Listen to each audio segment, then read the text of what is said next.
விஜயை பொறுத்த வரைக்கும் அவர் யாரு நல்லது கெட்டதுங்கிறது போக மாட்டாரு, யாரு இறப்புக்கும் போக மாட்டாரு. சொந்தக்காரங்க சாவுக்கே போனது இல்லைங்க. ஆமா, சொந்தக்காரங்க வீட்டிலேயே வந்து ஒரு நல்ல நிகழ்ச்சி கெட்ட நிகழ்ச்சிக்கு போனது இல்ல. அவங்க அப்பாட்ட பேச்சுவார்த்தை கிடையாது, அம்மாட்ட பேச்சுவார்த்தை கிடையாது, மனைவிட்ட பேச்சுவார்த்தை கிடையாது, பையன்கிட்ட பேச்சுவார்த்தை கிடையாது.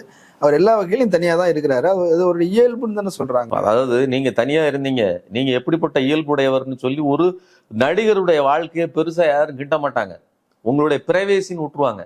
இப்ப கூட பிரச்சனை என்னன்னு பாத்தீங்கன்னா, நீங்க ஒரு பொது வாழ்க்கைக்கு வந்து ஒரு கொள்கையை மக்களோடு இணைய வேண்டிய ஒரு இடங்க. இப்ப நீங்க வேற எந்த துறைக்கு போயிருந்தாங்க, நீங்க ஒரு ரியல் எஸ்டேட் துறைக்கு போறீங்க, இல்ல வேற துறைக்கு போறீங்கன்னா பிரச்சனை கிடையாது. நீங்க கட்டுப்பட்டியாக பிறரோடு கான்டாக்ட் இல்லாம இருக்கக்கூடிய நபராக இருக்கலாம்.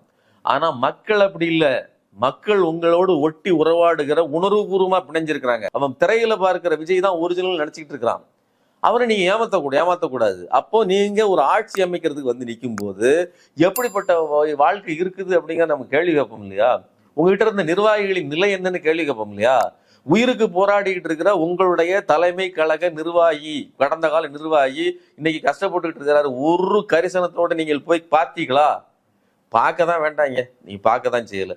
ஒரு ஆள் அனுப்பிந்தாயா, ஒரு 5 லட்சம் மெடிக்கல் செலவுக்கு வச்சு அனுப்பிவிட வேண்டியதானே? அப்படி ஏதாவது செஞ்சீங்களா? வெளியில அனுப்பும் போது கூட திருட்டு பட்டம் கட்டி அனுப்புறது தானே, அது பணக்கார வீட்டுகளில் நடக்கிறது தானே. பிடிக்காத வேலைக்காரி வேலையில அனுப்பணும்னா காசு திருட்டிட்டான்னு சொல்றது தானே. இப்ப நீங்க இந்த பையன் இறந்து போனானே, நீங்க இறந்து போன பையனுக்கு ஜஸ்டிபிகேஷன் கேட்கறாங்க, ஆனா குற்றச்சாட்டு என்ன? திருடிட்டாங்கிறது தான். அதே மாதிரிதான் நீங்க வந்து ஜெயசீலனுக்கு நடந்தது அதுதான். அது யார் மூலமா நடக்குது? புஷி ஆனந்தினுடைய செயல் வழிகாட்டுதலில் நடக்குது.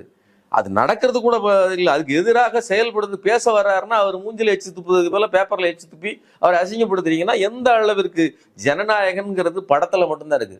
நடைமுறையில விஜயனுடைய வாழ்க்கையில் ஜனநாயகம் கிடையாது, ஒண்ணும் கிடையாது, சர்வாதிகாரம் தான்.